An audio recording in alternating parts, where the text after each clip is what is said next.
il me disait de venir sur ses genoux quand il regardait la télévision. Il me touchait partout et je lui retirais la main, il la remettait, il me disait de me laisser faire. Dès qu'il avait joui, il arrêtait. Il me disait, voilà, tu peux retourner ou je vais te reconduire.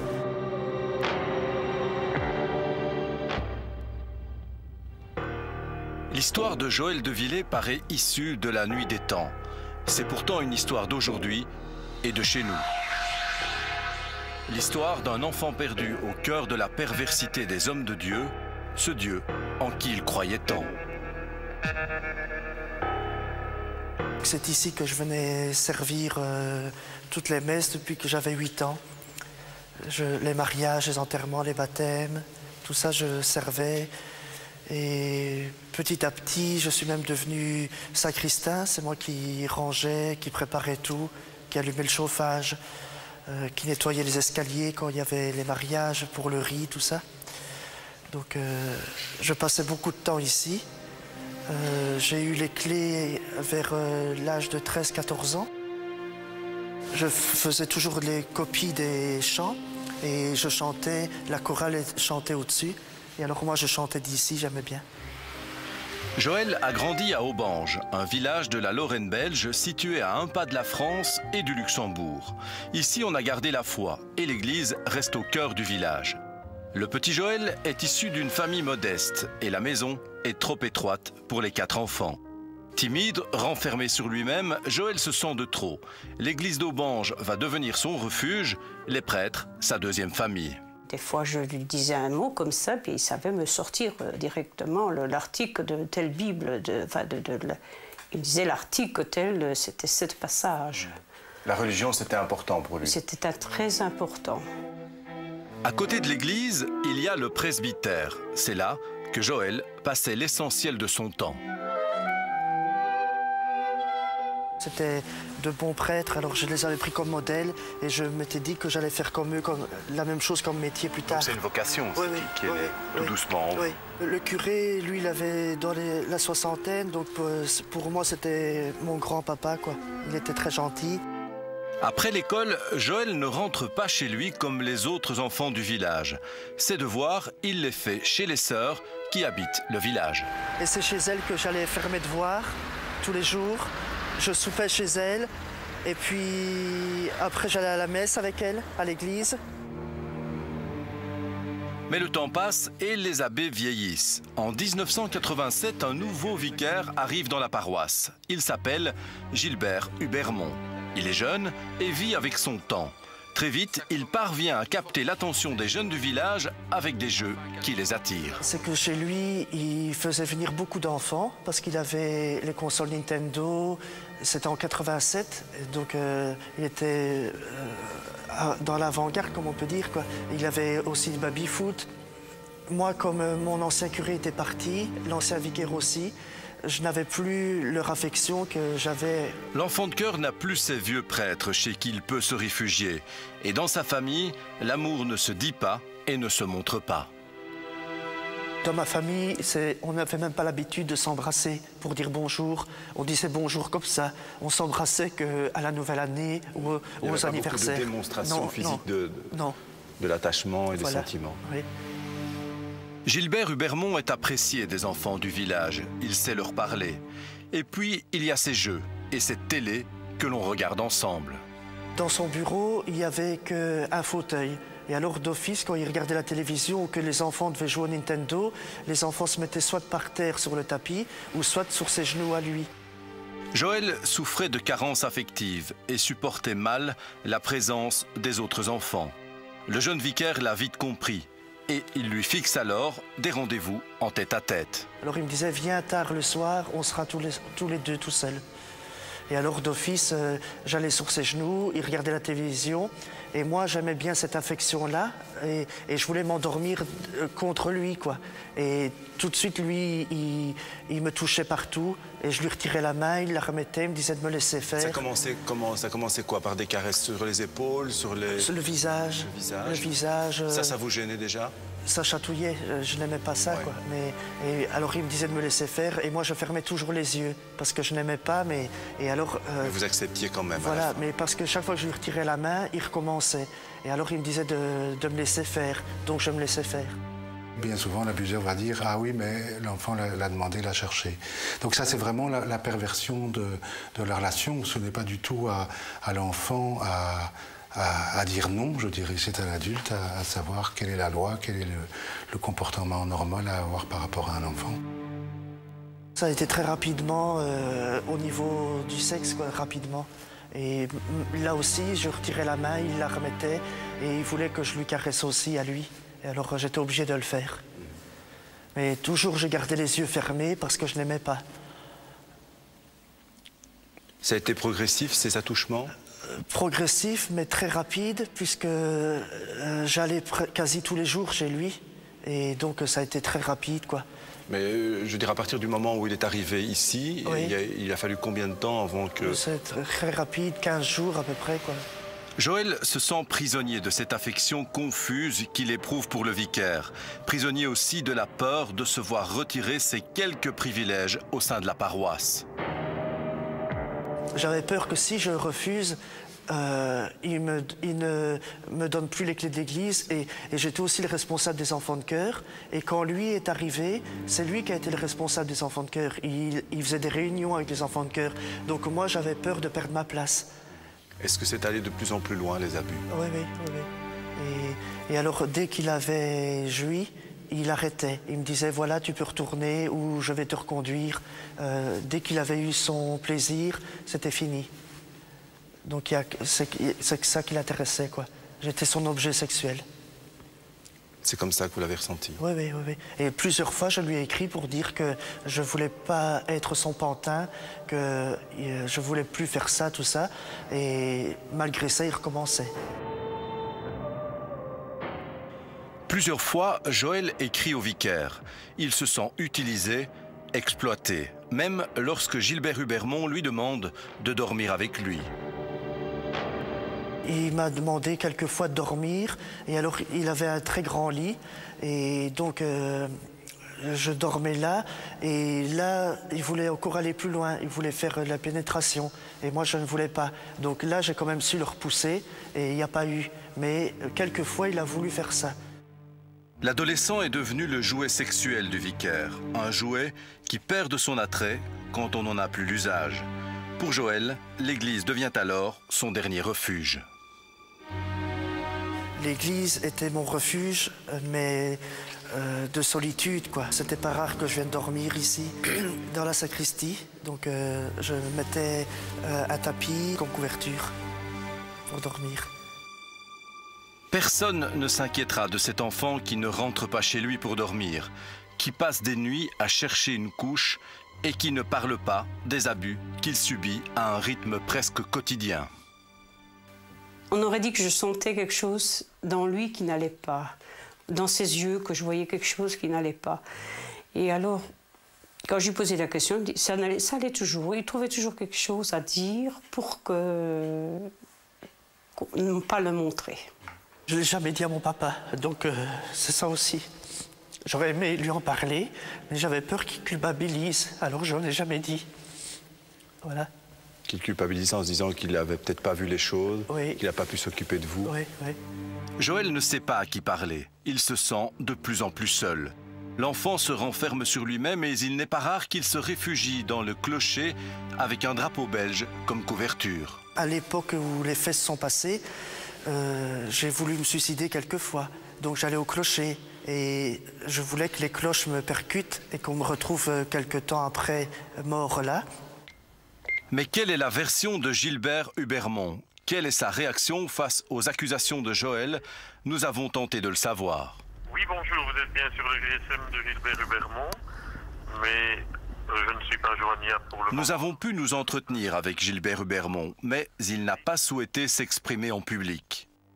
Lorsqu'il était en présence de Gilbert Hubermont, son vicaire, son amant, Joël perdait la parole. Alors, il écrivait.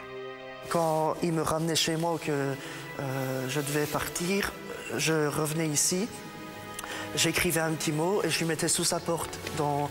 dans sa maison à la rue plus loin. Et lui me répondait et il me mettait l'enveloppe avec mon nom dans la sacristie ici. Joël n'en peut plus de ces abus et de cette relation dans laquelle il se sent prisonnier. Mais il ne parvient pas à en parler ni à sa famille, ni à ses amis. Alors un jour, il décide d'écrire à l'évêché de Namur. Il va écrire à Monseigneur Musti et à Monseigneur Léonard, mais il va devoir attendre longtemps, très longtemps, avant que l'évêché ne réagisse. En 91, il est venu faire les confirmations à Aubange, dans mon village, et là, je l'ai rencontré. Et j'ai des preuves écrites comme quoi je l'ai côtoyé à ce moment-là. Et lui dira que c'était pas vrai, mais j'ai la preuve que c'est oui.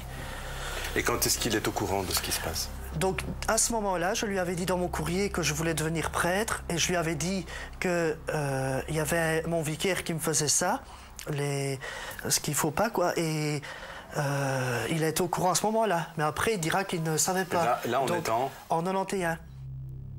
Après avoir révélé à Monseigneur Léonard la nature de la relation avec Gilbert Hubermont, hasard ou volonté du Seigneur, le vicaire doit quitter Aubange pour la paroisse de Flawin, près de Namur. Et là aussi, les paroissiens tombent sous le charme de ce jeune abbé qui s'investit tellement pour les jeunes de la commune. C'était quelqu'un de très bien, ça je peux vous dire, parce qu'il a fait tous les camps avec mes enfants. Et mes enfants ont été chefs à Labin, chefs partout. Je sais pas, moi je ne pense pas. Enfin, je ne sais pas, non, franchement, c'est un vicaire extraordinaire. Joël pensait être libéré de l'emprise du vicaire. Et l'on ne sait qui relance l'autre, mais Joël va venir à Flawin voir Gilbert Hubermont. Telle une victime consentante. C'est ici qu'il m'invitait chaque fois. Et j'ai été 3-4 fois, quoi. Et voilà. Et comment ça se passait quand tu venais? Il faisait la même chose qu'à Aubange, quoi. Et donc, je devais dormir avec lui. Et une fois qu'il avait fait ce qu'il fallait, quoi, il me laissait seul dans le lit, il allait dormir ailleurs, je sais pas où. Et tu avais quel âge à cette époque-là? Donc il est parti en 91, donc 18 ans. Toutes les personnes qui sont vraiment marquées au fer rouge par le traumatisme en viennent souvent à avoir des comportements qui les mettent en danger. Et c'est ce qu'on appelle le processus de répétition, où l'envie est bien entendu que cette fois-ci, soit l'autre sera gentil, soit moi je parviendrai à empêcher que ça se repasse comme avant. Et évidemment, en général, c'est juste l'inverse qui se passe et on retombe dedans. En 1994, Joël écrit à Monseigneur Léonard. Il veut devenir prêtre et souhaite entrer au séminaire de Namur. Après quelques hésitations, l'évêque accepte. Pour Joël, c'est un rêve qui s'accomplit, mais l'enfant de cœur va bien vite déchanter. Je me suis rendu compte que moi, on m'avait accepté au séminaire que pour temporiser dans l'affaire qu'on connaît, quoi. Et la preuve, c'est qu'on m'a mis dans une année préparatoire qui n'existait pas avant. Donc on a créé cette année pour moi. Au séminaire, Joël fréquente d'autres jeunes. Pourtant, il reste replié sur lui-même, mal dans sa peau. Un jour, il parle de son passé et les directeurs lui proposent de suivre une thérapie. Leur but, c'était pour étouffer l'affaire, quoi, et me canaliser, quoi. Que je porte pas plainte ni rien. Le thérapeute de Joël lui conseille pourtant de parler, de dénoncer les abus, du moins au vicaire judiciaire. Et en 1996, une confrontation est organisée à l'évêché de Namur. Il y a eu une confrontation et là j'avais dit que j'allais apporter les courriers qu'il m'écrivait quand j'étais enfant à Aubange. Et donc comme il a su que je venais avec ça, tout de suite il a avoué les faits, mais il a demandé que l'affaire ne soit pas étalée sur la place publique. Parce que ça aurait été préjudiciable ainsi qu'à sa famille. Et donc si je portais plainte, à ce moment-là, en 96, on m'aurait déjà renvoyé du séminaire. On m'aurait dit, tu portes plainte contre l'Église, la porte elle est là. Donc d'office, moi je ne pouvais pas porter plainte et je faisais confiance à leurs promesses. Le séminariste n'a d'autre choix que de se taire. Durant 3 ans, il tente de suivre les cours malgré les moqueries des autres élèves et la sévérité des professeurs. Jusqu'au jour où il va être piégé par sa fragilité et son manque d'amour. Il va montrer trop d'affection à un autre séminariste. C'était un peu de l'affection que j'avais pour ce séminariste parce qu'il m'aidait à étudier, à faire des résumés de cours, tout ça. Et donc, je m'étais un peu attaché à ce séminariste-là, mais il n'y avait rien de grave puisque lui a pu continuer. Donc voilà. Mais Joël sera le seul à être convoqué devant les responsables du séminaire. Il sera aussi le seul à être sanctionné. On m'a fait asseoir, ils m'ont dit qu'ils avaient trouvé une lettre que j'avais déchirée, que j'avais mis à la poubelle, destinée à ce séminariste-là. Et donc c'est quelqu'un qui l'a recollée et qui l'a donnée au président du séminaire. Et donc on m'a fait écrire une page, soi-disant d'aveu, comme ça, de ce que j'avais vécu avec ce séminariste-là.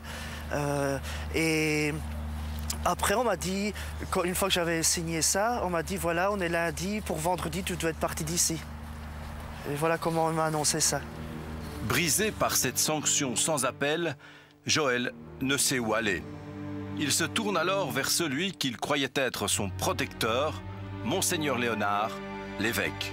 L'évêque, lui, le lendemain, il avait les larmes aux yeux et il m'a dit qu'il n'admettrait jamais la décision des professeurs et que je travaillais 1 an ou 2, qu'il me reprendrait par la suite parce que ceux qui m'ont mis dehors ne seraient plus là. Dans sa grande indulgence, l'évêque va octroyer quelques semaines de sursis à Joël, mais sous certaines conditions. L'évêque a bien voulu que je reste au séminaire. J'ai dû dormir dans une cave et je devais payer 5 000 francs belges de loyer. Donc je suis resté 3-4 mois là. Nous avons bien sûr tenté de parler à Monseigneur Léonard, mais cette fois encore, aucune déclaration publique. Secrétariat de l'évêché, bonjour. Oui, bonjour monsieur Georges Huercano, je suis journaliste à RTL pour l'émission Indice et j'aurais souhaité savoir s'il était possible de parler à Monseigneur Léonard, c'est pour une demande d'interview. Pour l'Église, Joël est devenu gênant, encombrant, son témoignage dérange. Alors, on l'abandonne à son sort. Et malgré les promesses, c'est seul qu'il doit trouver un travail. En 2001, Joël prend conscience de la manipulation dont il a fait l'objet. Il dépose une plainte devant la justice des hommes, une plainte qui ne semble pourtant pas gêner Guy Hubermont. En plein procès pénal, c'est la grandeur nature de l'article du journal, une grande photo, et il se pavane dans les journaux en plein procès pénal. Donc il se fait quasi passer pour la victime, faisant croire que ce qui le concerne, ce sont que des rumeurs. Et ça ne va pas. Alors que moi, je suis la victime, et j'ai dû m'exiler à Bruxelles, tellement j'avais honte de retourner dans mon village. En février 2004, le tribunal correctionnel d'Arlon, malgré les aveux du prêtre, doit constater que les faits sont prescrits. Gilbert Hubermont ne peut être condamné au pénal. Pour l'évêché, le cas Hubermont est réglé, puisqu'officiellement, il a été contraint de mettre fin à sa mission canonique. Pourtant, aujourd'hui encore, le nom de Gilbert Hubermont figure sur des listes officielles que Joël a pu se procurer. L'abbé Hubermont est repris dans la catégorie secteur socio-caritatif. Et ce document date du 15 janvier 2009 de l'évêché de Namur. Ça veut dire que par sa hiérarchie, il est protégé. Il a toujours le statut de prêtre. Aux yeux de ses confrères prêtres, il est toujours prêtre. Donc pour lui, il se croit intouchable. Malgré ses procès de pédophilie, malgré les faits qu'il a avoués 100 fois, il est toujours repris comme prêtre. Gilbert Hubermont a dû faire d'autres victimes. Joël en est persuadé. Alors, dans l'espoir de trouver de nouveaux éléments et qui sait, relancer la machine judiciaire, il retourne à Flawin, car ici aussi, l'ancien prêtre a dû précipitamment quitter les lieux. Bonjour. Bonjour. On fait une enquête pour la télévision. Bonjour. Oui. Et donc... Bonjour. Après, je vous connais un petit peu. C'était pour voir pour l'abbé Hubermont. Il avait dû quitter ici en 98. Oui. Très rapidement. Mais je préfère ne rien dire. Oui. Je préfère me taire à ce sujet-là. C'est si grave. C'est grave, je sais. Oui. Je sais. Mais il y a eu des choses ici, à Flawin. C'est pour ça qu'il ne peut plus mettre les pieds ici. Moi, je ne sais pas. Je ne veux pas m'occuper de ça. Je préfère ne pas faire de déclaration. Certains préfèrent se taire à propos du départ précipité du prêtre. D'autres lui pardonnent ses égards, même envers un enfant. Écoutez, moi c'est un ami. Je pense qu'il y a eu beaucoup de commentaires que vous avez entendus, connus par la presse aussi. Bien entendu, moi je dis toujours, celui qui vit dans l'intimité de Gilbert, c'est ce qui s'est passé. C'est à eux à dire et à juger, à émettre un jugement. Moi personnellement, je ne peux rien dire puisque je ne connais rien de son intimité. Voilà, c'est tout ce que je peux dire. Vous savez qu'il a avoué des faits de pédophilie à l'époque d'Aubange. Il a fait des aveux concernant ça. Mais il a fait des aveux, c'est lui qui les a faits, c'est lui qui sait. Hein. Moi je ne peux pas aller vous dire le contraire de ce qu'il a dit. Mais ça, de toute manière, c'est sa vie, quoi. C'est sa vie, de toute façon, je ne vais pas le casser. Malgré ça, vous le défendez Je le défendrai parce que je dis qu'on est des êtres humains et qu'à toute personne, on peut avoir des penchants et des déviances qu'on peut peut-être regretter. Maintenant, je ne sais pas son état de conscience, moi je ne la connais pas. En tout cas, vous regrettez son départ d'ici? Ah, moi je regrette son départ d'ici parce que c'était un homme qui a fait beaucoup pour la jeunesse et qui a vraiment fait du bon travail. Du bon travail. Les propos sont peut-être mal choisis, car, nouvel élément dans le dossier, l'avocat de Joël vient de recevoir la lettre d'une mère dont l'enfant aurait lui aussi été abusé lorsque le prêtre séjournait à Flawin. C'est une plainte qui aurait été déposée en 2007, donc elle écrit en accord avec son fils, qui a été abusé par le même prêtre quand il était curé à Flawin. Et il a enfoui cet événement. C'est revenu vers ses 18 ans. On a dit la même chose que pour M. de Villers, que le curé en question était écarté donc du circuit et qu'il était coupé de tout contact avec les enfants. Et alors il y a eu une procédure avec des auditions, etc.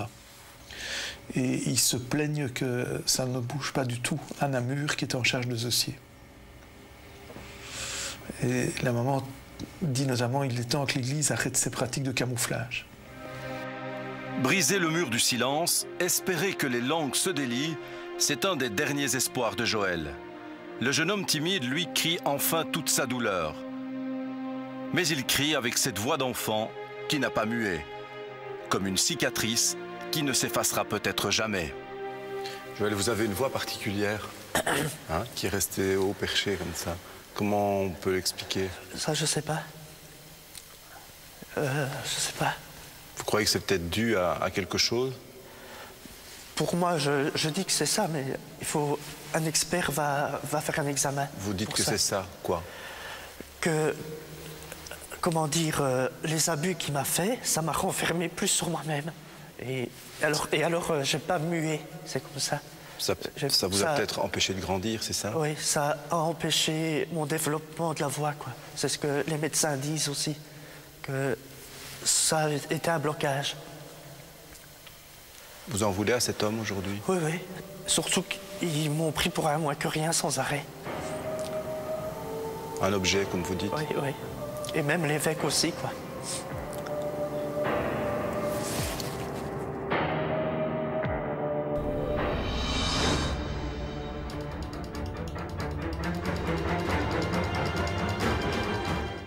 Paris-Dakar.